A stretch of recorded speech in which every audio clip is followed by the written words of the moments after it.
Hello and welcome to the BYU Library Family History webinar. We're glad you could join us today. I'm Olivia Tuller and I'll be your host for this webinar. If you have technical difficulties during the webinar, please use the chat box and I can address your concerns. You are welcome to use the chat box during the webinar for comments, insights, and questions. However, all questions will be addressed at the end of the presentation. Our next webinar is on April 30th with Jeremy Minty on tips for creating, organizing, and preserving digital photographs. If you would like to access a previous webinar, please visit our webinar index on our website or search on our YouTube channel. All of our webinars are recorded and uploaded by the following Monday for your convenience. We also post links to recordings and other updates on our Facebook and Twitter accounts. For today's webinar, we are pleased to hear from Kathryn Grant on how to avoid creating tangles in the FamilySearch family tree. Before we begin, here's a little bit about Kathryn. After years on the sidelines, Kathryn began doing family history. Somewhat to her surprise, she discovered that she loved it. Her specialty is helping new family historians find success and maybe even avoid some of the mistakes she's made. Kathryn teaches Sunday classes at the BYU Library Family History Center and presents at other family history events. Her column on family history ran in the Nauvoo Times for about a year and is still available online. In addition, she's a regular contributor to the FamilySearch blog. Kathryn works as a technical writer and instructional designer with a focus on usability and process improvement. Her current work assignment includes developing training used on mobile devices. Besides family history, she loves uplifting music, thought-provoking books, and fresh raspberries. And we'll now turn the time over to Kathryn. Great, Olivia, thank you so much. So is my screen showing? Yes, it looks great. Good, wonderful. Well, everybody, welcome. Thank you for joining us at this webinar today. I wanted to give you a little bit of background as to why I decided to do this webinar. So some of you, I have probably been to some of our classes about untangling problems on Family Tree. So if you find a mess, there's some, good practices you can do to untangle it.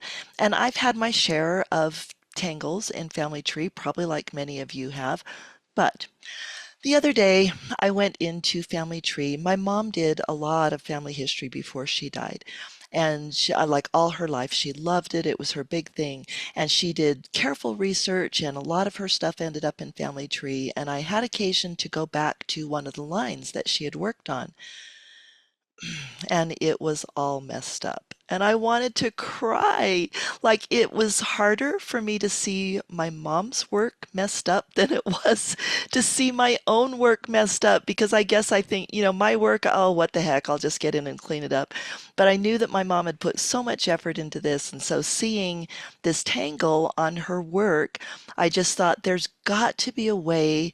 And this is, I think, maybe one of the first times I'd even thought of it, was there's got to be a way to avoid the tangles in the first place rather than just clean them up. So that's the scope of this class today. Since we already have multiple classes on cleaning up tangles in the family tree, this class is going to focus on how to prevent them. Because after all, it's better to build a fence at the top of the cliff than it is to send ambulances to the bottom of the cliff to pick up the pieces. Almost nobody wants to create a tangle in Family Tree, and definitely people don't want to have to fix one. But that may seem a little surprising when we're frustrated, right? We might look at a mess and go, oh, how could somebody do this? And we're all upset about it or whatever. But in my experience, nobody gets in to do a mess. Almost nobody does it intentionally. So 99.9, maybe 999% of tangles are unintentional, which is actually good news. That means that we can learn best practices to prevent tangles in Family Tree. I also wanted to mention today, for those of you who are comfortable responding in a chat, have your chat up and ready, because we're going to have a couple of interactive exercises where we're going to be asking you for help spotting issues in tangles. So here is what we've got on the schedule for today. First of all, I do want to be clear what I mean by tangles for purposes of this class.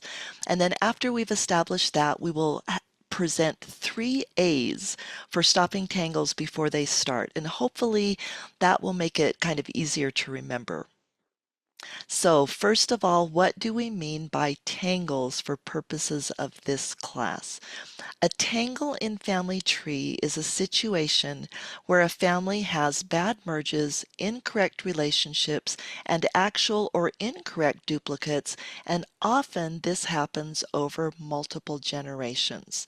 Tangles often include illogical or impossible dates and relationships, such as parents having children when they're 3 years old, or kids that are born, 2 months apart, things that are just not possible. In other words, you look at your family and family tree and you realize that what you're seeing, the information you're seeing, there's no way that it matches reality. And of course, the whole purpose of having a family tree is that it's supposed to represent actual people, actual events. It's supposed to represent truth, right? And so when we have a tangle, it's not representing the truth about our family. Here is our first example. Look at this, you guys, and tell me what things you see. Go ahead and put them in the chat, what you see that indicate that we've got a little bit of a tangle going on here. And I've got the chat open, so I'll be repeating those things as you put them in.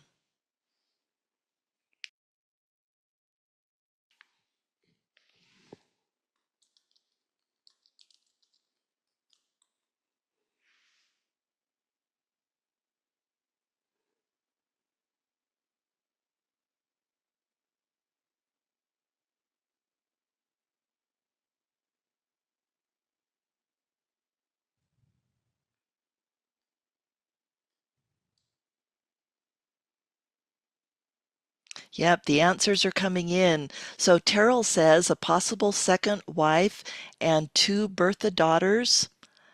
So we've got, did they have really different spouses? What's going on with that? Heather points out that we've got two Berthas with different mothers. So one is born to Betsy Mary Stevenson, the other is ostensibly born to Harriet Mary Ward. Karen points out that she has a child born just a year apart, which is possible, but more of an edge case, right? Usually there's at least 18 months to 2 years between kids. We'd at least want to check into that. Good observations, you guys. Yeah, Debbie says birth award with different parents. So I think let's walk through. So I've got call outs on this. Let's walk through and make sure that we caught everything on here. So you guys did catch the two sets of parents. We've got the same dad, but a different mom. So obviously that's not possible. Bertha is not marked as a stepdaughter anyplace, so that means she's in the system as a biological daughter, and there's no way that there's a biological daughter of two different mothers and the same father. We've got a probable duplicate here. They're too close together. And actually, just to let you know, I did check birth registrations for this woman here, and there are not two. So this actually is a definite duplicate, but at first when we're troubleshooting, at least we can say it's a probable duplicate. Here's another thing. It's actually unlikely that Harriet's maiden surname is Ward because in England, this isn't, does it say this anyplace? Oh, shoot, it doesn't. It doesn't have a location. Oh, yes, it does. Sorry. The marriage took place in England and the kids are all born in England. So at this time period in England, as in a number of other countries, the United States, Canada, etc., women most of the time change their name when they marry.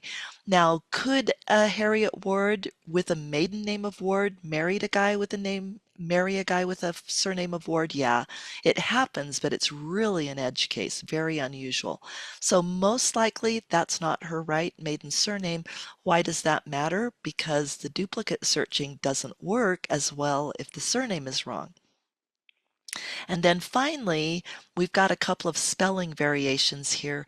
Now, normally, especially back in the 1800s, I wouldn't worry about this so much because people didn't care that much about spelling. It wasn't standardized, and whoever wrote the record wrote it down the way they thought it should be spelled. But with the other problems, I've lost a lot of trust in this record. I'm like, wow, if all these other things are messed up, is this possibly messed up as well? So this is an example of what we mean by a tangle, and you probably remember that I said they often go over multiple generations. So let's look at Bertha's grandparents. Tell me what you see on this record that indicates that we might be looking at a tangle.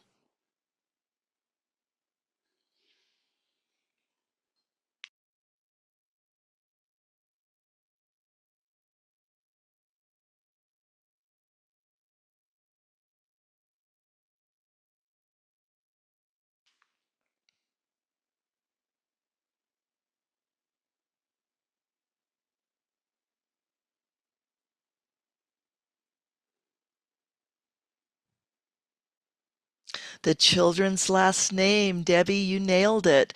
So a guy named Ward, and most likely that everybody in the family took the Ward surname. It would be very unusual if they hadn't. Then why do we have a Mary Hoyer, a William Crowder, a Richard Thirlby, and a Fanny Evison? And so, yeah, Karen pointed out Fanny doesn't have her father's surname. Do you guys see anything else that's a little fishy?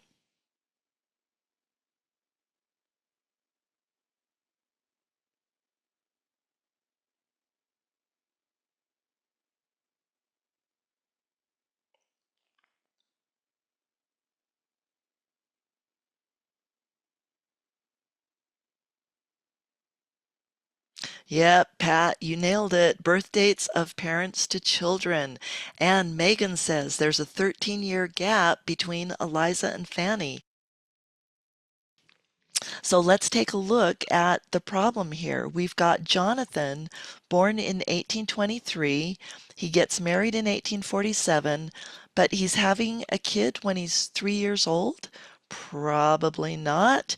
And they've got 14 kids. Now that is within the realm of possibility. But it is a bit of an edge case. And so I would definitely want to make sure that they really had 14 kids. And right away, as I look at the first four, because they're born before poor Jonathan is even 15 and they've all got different names, it looks like at least four of those 14 kids are not really theirs. Let's see, Terrell pointed out the marriage location of Maria and Betsy. So, oh, gotcha, back on the other side. Thank you. So, one marriage is taking place in Surrey in the London area, and then the next marriage is taking place in a completely different county. Could be a red flag, something definitely that we'd want to check out. So good job, you guys. You noticed the issues with these tangles. So these are the kind of problems that we want to prevent, right? We don't want our tree to be tangled like this, to have this obviously inaccurate information. Why are tangles a problem in a shared tree? So FamilySearch is a shared tree because we're all working together to create a pedigree of the human family, and all of us see the same deceased people. So we don't have well, okay, you can create a private tree, but for purposes of this webinar, I'm talking about the public shared tree. So in the public shared tree, which is the main tree that you get when you sign on, everybody sees all the other deceased people. Like I don't have my personal tree in the shared tree. Everybody sees everything. So when tangles are in the shared tree, they affect everybody. They cause confusion and duplicate effort. They can take many hours to repair, as you can imagine from just looking at that example that we saw. And I think to me, the key point is that the time we spend trying to untangle these messes take time away from really finding our family and building our tree, being productive. Instead, we're fixing unnecessary problems. So, are we pessimistic about that? Do we throw up our hands and say, "Oh well, forget FamilySearch, forget the shared tree"? No, absolutely not. I got to tell you, I love Family Tree. I am so grateful that FamilySearch created a shared tree where we can work together. So Family Tree is still good. Shared trees are still good. The thing is, in the overall scheme of things, So people have been keeping family trees since the beginning of recorded history. So for millennia, people have been keeping family trees. It was only really in 2012 when FamilySearch started the shared tree called Family Tree that there was a major effort towards making a shared tree of the human family. That's only been what, 12 or 13 years? It hasn't been that long ago. So, really, we're still learning how to work effectively together in the shared tree. And that's okay. We can expect a learning curve. So, I don't think there's cause for pessimism. I don't think we should be giving up. What I do think is that it's so important for us to learn how to avoid tangles. And so in today's class, we're going to talk about two ways to avoid putting tangles in family tree. One is to follow best practices, and the other is to avoid the practices that damage the shared tree. It's worth saying at this point that it's very important to avoid a false dilemma that has crept into the family history community, I would say probably within the last 15 years or so. If we put accuracy on a continuum, or we could say being careful, being accurate and thorough, being, doing a good job in family tree, if we put it on a continuum, at one end we've got perfection. Well, probably none of us are going to get there. I know for sure I'm not going to. But at the other end, we have what we could call sloppiness, I guess, little or no concern for accuracy. Unfortunately, so what I observed for years, especially as I watched my mom do family history, is that there was a very strong emphasis in being pretty much as perfect as possible. I mean, people realized you'd make mistakes, but there really was a strong, strong emphasis on doing things like almost to a professional level. Well, as you can imagine, and probably some of you have experienced this, after a while, there, especially within the last like 15 years, there started to be a backlash against that, saying, look, we're not perfect. We know we're not. But unfortunately, the pendulum swung a little too far to the other end of the continuum, which when people said, well, if I can't be perfect, I guess I'll just kind of do whatever. It just doesn't matter because I'm not a professional, so I'll just do my best and, hope that somebody else will clean it up along the way. And I don't think that attitude of carelessness is the right way to go either. So I'm indebted to my friend Susan Corbett, who works at FamilySearch. This is her idea, so I wanted to give her credit. But she said what we want to be doing is aiming for the sweet spot. So the sweet spot, notice that it's closer to perfection than it is to sloppiness, but it's the place where we do our best, we're careful, we don't just dismiss being careful. If we make mistakes, we fix them, and we want to learn and grow. So we don't beat ourselves up over not being perfect, but neither do we just give up completely and decide, oh, what the heck, it just doesn't matter, I'll just do whatever. So I feel it's so important for us to want to aim for this sweet spot. The interesting thing is, you'll notice that as you keep doing family history, and especially with this kind of attitude, you are going to be moving closer to the perfection and to just doing really good, solid, accurate work in the family tree. So we want to avoid that false dilemma, not get discouraged, not be sloppy, be careful, and do our best.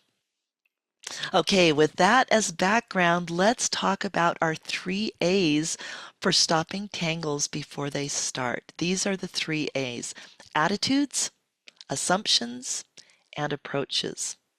Let's dive in. Oh, wait, one thing I wanted to say before we dive in is that as you watch this webinar, I know this was the case for me as I made this slide deck. I looked at it and said, okay, there's nothing really earth-shattering in this class.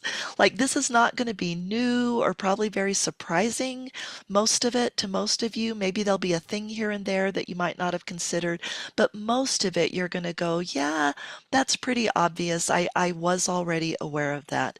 But the challenge is to remember and to apply these things. What I found in my own life and what I've observed in other people often, I mean, I think it's just human, is that we know what we're supposed to do, but sometimes we don't quite do it. Anybody relate to that? I mean, we want to, we have good intentions, but somehow when the rubber hits the road, we forget about it or we don't apply it or we're too tired or we're too rushed, whatever it is.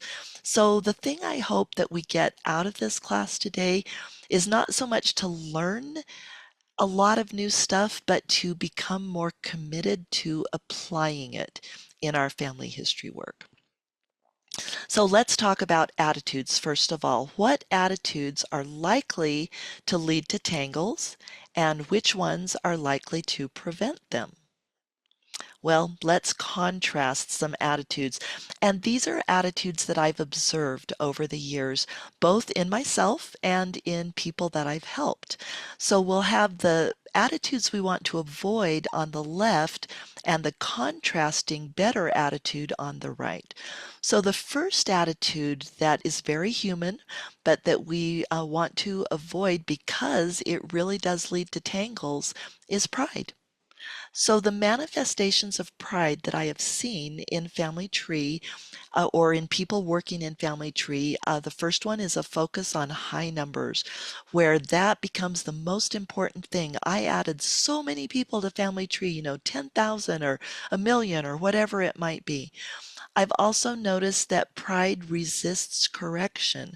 I remember an instance that I had where there was a project that a bunch of people were working on, and one of the people in the project had been entering a lot of people into Family Tree. They'd entered the women with their married surnames. Well, of course, that messes up the hinting algorithms. It doesn't find duplicates. Somebody suggested, in fact, a couple of people suggested to this person, and I think they were pretty nice about it. I don't think they were rude. They just said, did you know it's really a standard in Family Tree to put the maiden name for women, if their name's changed at marriage, put their maiden name instead of their married name. And this person said, well, I'm not a professional, so I just do things differently. And I just thought, oh my goodness. So, they just weren't interested in the correction that was offered to them. And as a result, they put in a lot of inaccurate stuff in Family Tree that then led to tangles because the system was expecting a maiden name instead of a married name. And other users were expecting the women to have their maiden name instead of their married name. So resisting correction leads to tangles. Also seeing no need to learn. If we think we've got it all, or I've heard some people say, "Oh, how hard can it be?" Well, there are a lot of nuances to family history that we, need to understand to avoid tangles. So if we don't think we have anything to learn, chances are we're not going to learn, and then chances are that we're going to create more tangles in Family Tree. The opposite of that, not surprisingly, is humility. So when we focus on love for our family and serving our family, we're going to be a lot more careful. We're not going to be focusing on high numbers. Instead, we're going to be working out of love for our family. And that honestly helps prevent tangles. That might sound kind of conceptual, but I've seen it over and over again. We are more careful when we're acting out of love. We'll do a better job if we seek and accept correction and if we are committed to keeping learning. Next one is impatience. Oh my goodness, this hits home for me because sometimes I think I'm not a very patient person. So the way that I've seen impatience manifest itself in Family Tree is when people cut corners. So they'll add inaccurate or questionable information because they're in a hurry, not because it what the information, not that they couldn't have found something, but they chose not to because they were rushing. And also when we're impatient, we focus on, quote, getting it done, kind of, checking it off the list rather than really doing it right. Well, the opposite of impatience is patience, not surprisingly, and diligence. So we want to have reasonable expectations, right? Just a little funny story that my mom told me. So she was always the family historian, and one day her sister asked if my mom could teach. So my aunt asked my mother if my mother could teach her family history, and my mom said, "Oh, I'd love to. Why don't you meet me down at the Family Search Center?" Only then it was, I think, called the Family History Library. So anyway, so why don't you meet me down there and we'll get started. And my sweet aunt, I love her to death, got down there to meet my mom at the appointed time, and she said, I have a half hour, so teach me how to do family history. And my mom was like, it's gonna take a little longer than a half hour. So, I mean, you can learn to do some pretty decent stuff in a half hour, but definitely there's enough to learn that you're not going to master family history in a half hour. So that's what I mean by reasonable expectations. We don't want to have the expectations that we should be able to do everything super quickly with no difficulty or no effort or no ever having challenges or brick walls. That just isn't the way of life, and it's certainly not the way of family history. So we have to have reasonable expectations that sometimes it's going to take some time and sometimes it's going to take some effort. And so we want to be committed to taking the time to be reasonably thorough and accurate. Again, we don't want to be obsessively thorough and accurate because then there reaches a point of diminishing returns, right? If we become so obsessed with accuracy that we spend, 20 hours doing something that would have been good enough in an hour, well, then those 19 hours couldn't be spent on something else. So that's why I put in the word reasonably. Take time to be reasonably thorough and accurate. And the last attitude I wanted to mention, we kind of touched on this a little bit before, is carelessness. And that attitude is almost flippant, where we just go, oh, well, if it's wrong, somebody else will fix it. And I've even heard people say that about God. So they'll say something like, well, if it's wrong, the Lord will figure it out later on. The Lord will fix it. Have any of you read any books by Catherine Marshall? Kathryn is an amazing Christian writer. Well, she's deceased now, but she wrote in about the 1950s, 1960s. Some of you might have heard of her husband, Peter Marshall. He was the chaplain of the U.S. Senate for a while. So in what her books were very faith-based in the Christian faith. And she wrote about the difference between what she called faith and presumption. So, faith, when we want to ask a blessing of a divine being, when we have faith, we've done our best, but we need divine help. And we ask for that with faith that our God will hear us and help us out. When we're presumptuous, we haven't done our best and we're kind of flippant about it. We just say, well, divine being, that's his job to help me out. So that's, they're supposed to, when I pray, that they're supposed to give blessings. So I just don't need to put much effort into it.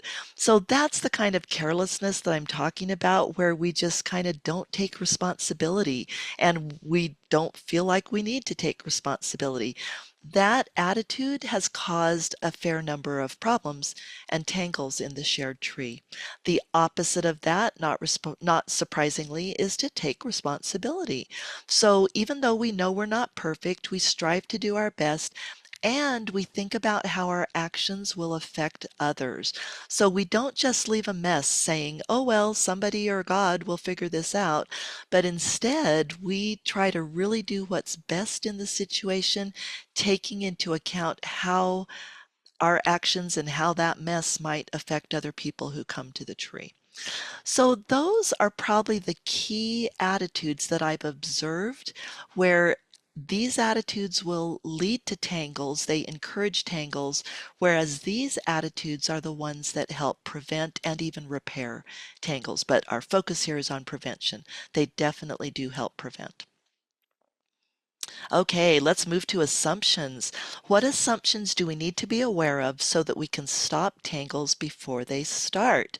There are two that I wanted to touch on that seem to be the major ones that lead to tangles when they're wrong and help avoid tangles when they're right. So the first assumption kind of ties in with the carelessness is if I add inaccurate, incomplete, or questionable information to the tree, it doesn't hurt anything. Somebody else will eventually clean it up. But the truth that I have observed over and over again working on the front lines in Family Tree, because as a teacher and as a consultant, I've had the privilege of helping probably hundreds of people over the last couple of decades. What I have observed is that people come to Family Tree expecting the information to be right. That's their default position most of the time. Because of that, they're much more likely to accept incorrect information, thinking it's right, and to build on it rather than to question or verify it. I found that the people who will clean up the messes, who recognize them, first of all, and who clean them up, are far in the minority of people that just trust the tree. Understandably, they trust the tree to be right, and they build on the information that's there. And because of that, bad merges and other errors tend to snowball in a shared tree. So once a couple of bad merges are made and people who don't belong in the family are added to the family by a bad merge, more bad merges happen and more bad people, or people that don't belong in that family, get added, and it just keeps going on and on. So it is not a correct assumption in a shared tree that I can be incomplete and inaccurate, and that it'll all be okay. That I think sometimes people think, well, they think they think a shared tree is like a personal tree. So in your personal private tree, if you put in inaccurate or incomplete information, it really doesn't affect anybody else, right? It's your tree, you're not sharing it with anybody else, and you're probably going to work on it later. So in a private tree, it's not a big deal, but in a shared tree, it's a huge deal because we don't control who sees that questionable information. It could be any user who signs on to Family Tree, and anybody can make changes to that information or build on it. So we want to recognize this reality, and of course, because of that, do our best to enter accurate, complete, and trustworthy information in the tree. The other big one, which probably a lot of you have run into this as well, is if two profiles have the same name, they must be for the same person. So if I see John Smith and I see another profile for John Smith, can't I just go ahead and merge them because they're both named John Smith? Well, John Smith might be a bit of an exaggeration for a name, but I was working with one of my friends on her Entwistle line. I will bet that a lot of people have never even run into the Entwistle line. I didn't remember it before I started working with my friend. In other words, it's a very unusual name. Well, you'd think, since that's an unusual name, there was a guy we found in her tree. Sorry, start the sentence again. We found a guy that she needed to add to her tree named Alexander Entwistle. Wow, when you add Alexander to Entwistle, that sounds like a really unique name. I mean, it's not John Smith or Diego Martinez or whatever. It's not one of those names that you run into all the time. But guess what? Apparently, the Entwistles loved the name Alexander. So within the Entwistle family, there were a bunch of Alexander Entwistles. So even with an unusual name, you can't just jump to the conclusion that two profiles with that name are automatically the same person.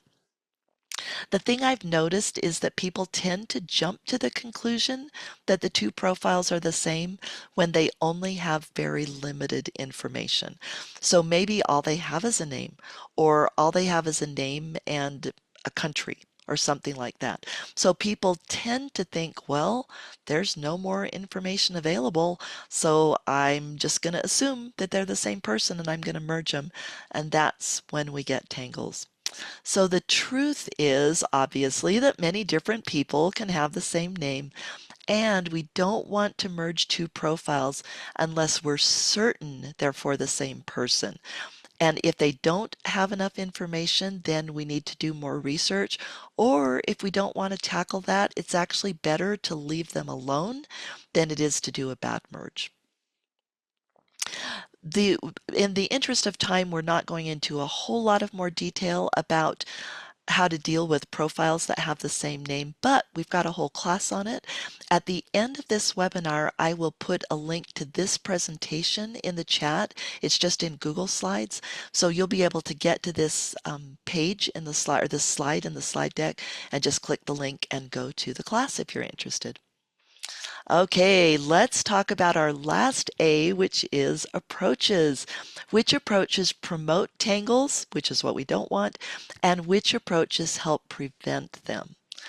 So before we actually talk about the two approaches that I wanted to cover, I wanted to talk a little bit about context. So this is a word that sometimes we probably hear it from time to time in different areas of our life, in family history, in school, at work, whatever. But we may like kind of have a sense of what it means, but not really a very precise sense of what it means. I had to look up the definition. So maybe I'm projecting my lack of a definite definition onto everybody else. But honestly, I had to look it up. So context is the setting, environment, and or conditions that allow something to be understood and evaluated. Have you ever played zoom in games? We're going to play one now. So, a zoom in game is where you take a piece of a picture and you zoom in on it, and it's just a small piece of the picture, and then people get to guess what it is. So, now I would like you guys to guess what you think this image is that is displayed on the screen.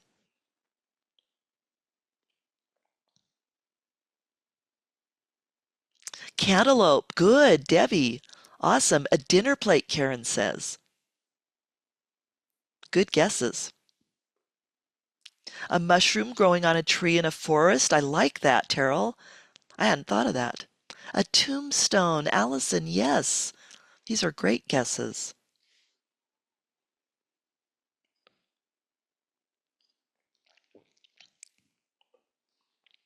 I'll tell you my guess, since I love astronomy, I thought this might be a close-up of the sun with maybe, a nebula in the background or maybe a close-up of a planet or a star or something like that. Yeah, Jacqueline, you and I are on the same wavelength there. Jacqueline said the moon. Maybe that's a close-up of a planet. So those are all fantastic guesses. Here is the photograph that this was taken from. Unexpected, right? So there's the little piece that we looked at. So the takeaway from this little game is that without enough context, it is super easy to reach the wrong conclusions. This is true in all areas of life, and it's certainly true in family history. So context matters in family tree. In family tree, as in any shared tree, it's crucial both to provide context for other users, so they've got enough context, and for us to determine the context of things that we find already in the tree. So we don't want to just jump in and assume from surface details that we know the context, because very often that will not be the case. If we don't both provide context and determine context, we're likely to make false assumptions and mistakes, which lead to tangles. An important part of context in family tree is a concept called intended identity. This changed my life when I discovered it. I like it made all the difference in doing family history when I finally figured this out. And I'll tell you, it took me years, literally, probably like, I don't know, 10, 15 years to figure it out. So I hope by sharing this with you, it'll reduce the time that will be required for other people to figure this out, because it's not necessarily obvious, and it's unique to a shared tree. So I think that's one reason that I didn't recognize it, because I was, before family tree, I was used to working in PAF. I was used to working in a private tree. But in a shared tree, we have to take intended identity into account. So what is intended identity? Here's the definition. When somebody creates a profile in Family Tree, they intend the profile to represent a certain human being. This is the intended identity. Pretty simple, right? So for example, we've got a profile here. This profile, KWNR was created, intended to represent Joseph, the human being named Joseph Aminadab Quabel, who was born on this date, in this place, married this woman, etc. Intended identity is established through names, dates, places, and relationships. The same as for living people. That's how we identify people uniquely, whether they're living or whether they're deceased. Well, you might be listening to that and going, well, duh, sounds like a no-brainer. If I create a profile in Family Tree, I know which human being it represents. Plus, can't I tell who a profile is about? Or can't I tell who a person is just by looking at the profile? Well, that works in a private tree where you've only got one person contributing information, but in a shared tree, it's not that simple because if I didn't create the profile, I don't automatically know the intended identity.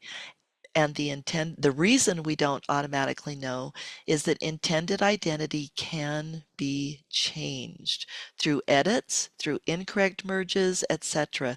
So the apparent identity that we see on the profile may not be the original intended identity. So where do you see the original identity? You go to the changelog. So if you're not familiar with the changelog, picture a profile page with me in your mind. I should have had a screenshot of this and I just now thought of that. I apologize. But picture with me the profile page in your mind. Over on the right side, there's a panel with various boxes in it, and one of the boxes says latest changes. There's going to be three things listed in there, usually, unless there haven't been any changes or there's only been one or two. But below those three changes, there will be a link that says Show All. When you click that link that says Show All, you open the changelog. And that's what we're looking at here. And basically the changelog is just a list of all changes that have been made to the person since they either were created in Family Tree or were imported somehow into Family Tree. So for this example, oh, and they're in reverse chronological order. In other words, the oldest stuff is at the bottom. So because of that, the earliest changelog entries are usually going to be the ones that show the intended identity. I say usually because sometimes profiles come in from older systems that were already totally messed up and don't show the intended identity, but most of the time, the early changelog entries will show who that person was intended to be when they were created. So here's the example. When GX6VNXZ was created, it was intended to represent the human being named Lottie Crossland, who was born about 1884 in Rotherham, Yorkshire. Dad was George Henry Crossland and mom was Catherine Fox. That establishes the identity of this person. And if changes were made later on that maybe changed her name to Frida Crossland, born in Cranwell, Lincolnshire, probably that identity got corrupted, whether it was done, manually or through a bad merge or whatever. But if we see key information being changed on a person, that basically changes their identity to people who look at their profile in Family Tree, and that leads to tangles. So here is an example. When we don't pay attention to intended identity, I actually don't remember if this one was done by a merge or if somebody just typed in the wrong information. It's been too long. But look at this. We've got Francis Bescaby being born, and this is another one of those Alexander Entwistle type names, where Francis Bescaby is not a John Smith name. It's not that common. But in the Bescaby family, there's a boatload of Francises. So this one Francis Bescaby was born 3rd of November 1737 in Cranwell. The christening date attached to this guy is 9 June 1734. As far as I know, The Church of England that did this christening doesn't do christenings for people who have not yet been born. So this christening supposedly took place three years before the person was even born and in a totally different part of the county. So, who is the profile really for? Is it for the guy born in Cranwell in 37 or the guy christened in Harmston in 34? We don't know just by looking at the profile. We'd need to dig into the changelog. But this is so I'm not going to do that in the interest of time, but I just wanted to show what happens when we don't pay attention to the intended identity. And again, that is part of the context that we need to pay attention to when we're working in Family Tree. For more information on intended identity, please feel free to watch this video. Okay, now we're ready to talk about the approaches. There's two that I'd like to mention. The first approach, and I am a little bit embarrassed to say that I used to work this way, but in another way, I'm going to cut myself some slack because I did this when I was just getting started and I didn't really know any better, to be honest. So one approach is to just kind of work in a haphazard, random manner. You just kind of start working at whatever grabs your attention. When you get tired of it, you go someplace else. You don't really have any plan for building your tree. You don't have any plan to be thorough. You don't have any plan to really find all the applicable sources. So you end up kind of putting spotty information in the tree. Again, in a personal tree, that's not such a big deal. Maybe it's not the best approach, but it doesn't really hurt other people. But in a shared tree, it causes problems. And it leads to tangles because other people come along and they're not sure what to do with the partial information. So, a better approach is to be systematic and intentional, and a big part of that is to work by families.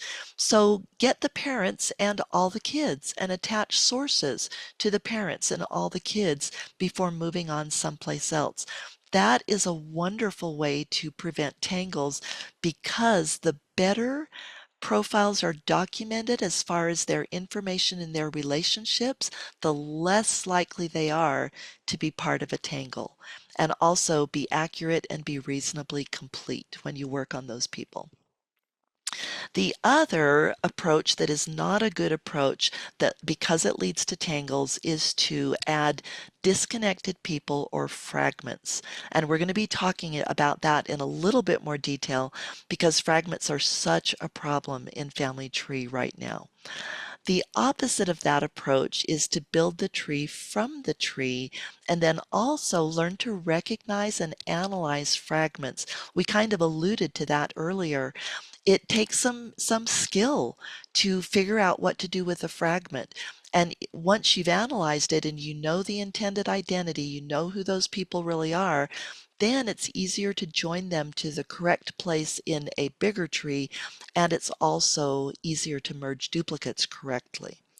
So let's talk about fragments because that's probably not a very common term necessarily, although sometimes you'll hear them called twigs or islands. Basically, fragments are small, isolated trees of just a few people. Now, when I was talking about this in a class a few weeks ago, I think it was, somebody mentioned, well, I've got a tree that has, like 5 generations, and it's not totally complete, but it's not hooked into anyone else, but it's pretty complete. Well, a tree like that, I would not consider a fragment if it's got that many generations and it's got a good level of completeness. What I'm talking about are these kind of fragments that we see on the screen. So for instance, this one only has 3 people and it has no ancestors and it has no descendants. So it's like this little floaty thing in the tree that isn't connected to anybody else. Fragments are typically only based on one source, like a census or a christening or a U.S. Social Security record. Fragments frequently add duplicates because they don't have context, and they are bad merge magnets.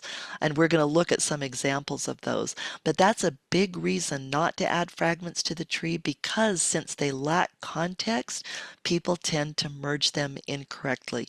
And just a little postscript here pointing out a common problem with fragments. This name was incorrect in the record that it was taken from. I think it was the 1920 census. So the enumerator probably wrote down the name as they heard it, but the name was actually Maisonneuve, not Maisona, or however you would pronounce that. And Margaret, the wife, was incorrectly entered with her married surname. As I researched this, I just because I wanted to get this fragment resolved, I found that she was already in the tree under her maiden name, and her real name was Marguerite, not Margaret, and her maiden surname is Biscay. So you can see that there were already some pretty significant errors in this little fragment, and that happens very often. That's typical of these little fragments that get put in the tree. So why are fragments a problem? We touched on it a little, but let's look in more detail. Fragments lack context. The information is often incomplete and it has errors, as we saw. As a result, duplication rates are high. Low quality fragments also attract, excuse me, incorrect sources, relationships, and merges. Figuring out where fragments belong in the tree, if they even do, takes intermediate to advanced skill. I had to smile kind of in sympathy and I don't know. There was a group, let me take a drink of water here. There was a project group at one time that was trying to put a lot of fragments into the tree. And their thinking was that if they put all these little fragments in the tree, that somehow people would just come into the tree and it would be easier than finding sources because the fragments would already be in the tree and they would easily figure out where the people belonged and join them to larger trees. So they made a couple of training videos supposedly to show how easy it is to join fragments into larger trees that already exist in family tree. Well, two of the training videos actually showed the fragments being joined into the wrong family. The reason I point that out is not to be critical of the training video, but rather to highlight that it is tricky to join a little fragment with no context into the right place in a tree. And there's actually, shoot, I actually have a webinar on how to do that, but I forgot to include it in this webinar. So, Olivia, I could give you the link and we could put that in the YouTube comments if you want. So that would probably be helpful. That gives more information on learning how to join fragments correctly to larger trees. But it's not a simple, easy thing most of the time. It's not a slam dunk. So the bottom line is it takes a lot more time to research and repair a fragment than it does to build the tree from the tree, which was our other approach that we're going to talk about in just a second. But before we do that, while we're still on the subject of fragments, let's look back at our initial example. Do you remember the tangles that we started out this class with? So as I worked on cleaning these up, I discovered that Richard, Harriet, and Bertha, all three of them, were added as a fragment, just three people, by the Community Census Project. But all three of them were already in Family Tree. Richard and Harriet from extraction fragments. Are you seeing a pattern here? And Bertha was just in from a user contribution.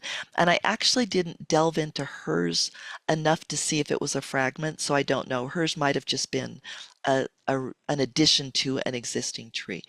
And Richard already had additional duplicates. So when the Community Census Project added this fragment, they not only added one duplicate for Richard, but he already had duplicates that needed resolving, and Harriet and Bertha were duplicates. So basically, adding that fragment provided very little benefit and cost a fair amount of time to research and clean up. So that's an example of why fragments are problematic. And I should say another reason that I wanted to bring that up is I remember reading a blog post of a person who was recommending that people take a census and just go to the census, whether the people were related or not, and enter those households as fragments in family tree. I had a friend who looked at that person's work, the person who wrote the blog post, and about 90% of the stuff that had been added was duplicates. They were duplicates. So fragments are not a good way to grow the tree. Let's move on to the next thing. Remember all the kids that were born when the couple was 2 years old and they all had different names? As I looked at these records, they were all based on just one source, the 1851 census. Again, one source is usually not enough context. So these quote and unquote children were actually servants in the household. What's interesting about that was that in this case on the census, there really was enough information to tell that these were not the people's kids based on the ages and based on the fact that it said that they were servants. So here that this goes back to what we said in the beginning. Sometimes the problem isn't that we don't know the right thing to do. The problem is we don't remember or we don't apply our knowledge. And that's certainly what happened in this case, because I'll bet you anything, if we were to ask the person who added these, if we said, if there's a servant in the house and they have a different name and they're only 3 years older than the dad, are they probably the dad's kid? The person would probably look at us like we were crazy. They go, of course not. Why did you ask me that? So they, in other words, they knew that this doesn't work, but they weren't paying attention. That's the problem when they added the person. I'm very sure that they didn't make a mess intentionally. I'm sure it was an accident. So rather than doing fragments, what's the alternative? The alternative is to build the tree from the tree. What do we mean by that? Basically, it means to start from somebody already in the tree instead of creating that little disconnected floater that doesn't hook in any place. So you've got a couple of different options if you want to build the tree from the tree. You can start from yourself. If very little family history has been done on your lines, that's a great place to start.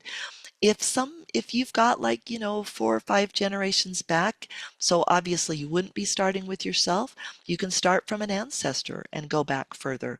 And also you can start from an ancestor and go forward, which is called descendancy research or cousin research. And that can be a great way to grow your tree. So when you build the tree from the tree, you're working from a more trustworthy starting point. You have better context to avoid creating tangles.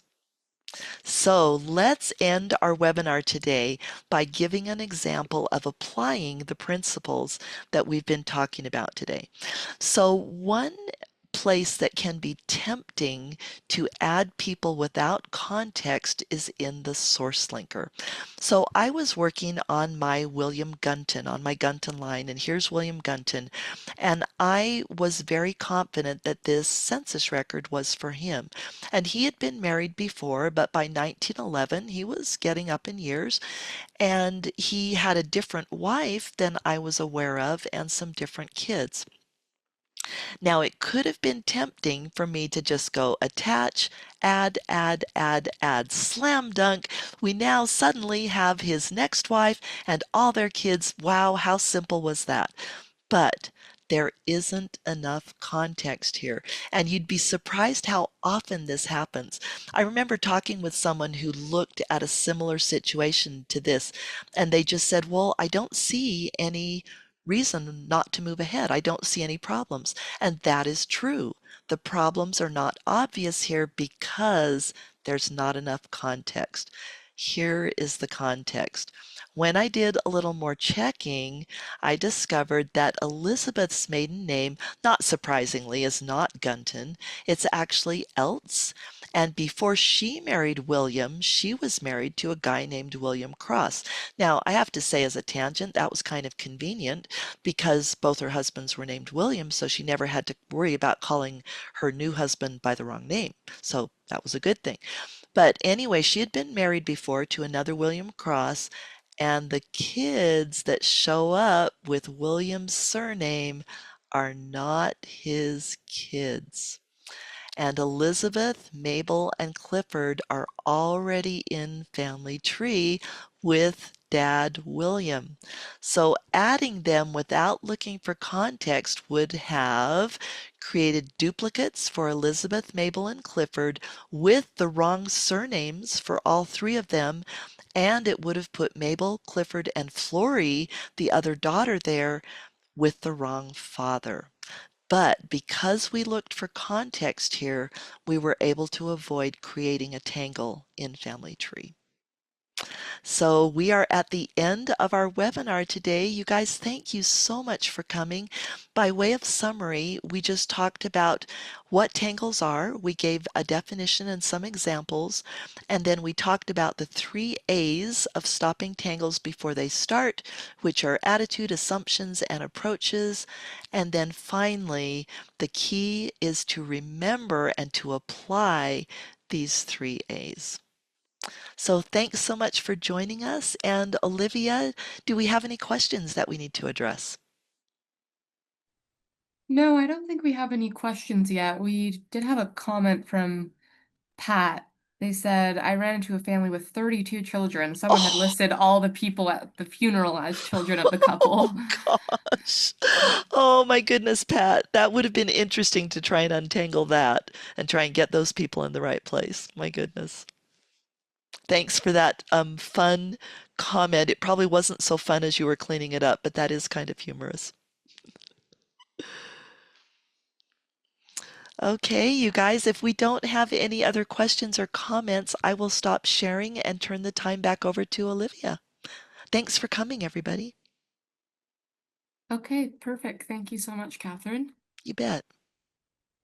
All right. Thank you so much, everyone, for joining us today. We hope you will join us for our next webinar, which is on April 30th with Jeremy Minty on tips for creating, organizing, and preserving digital photographs.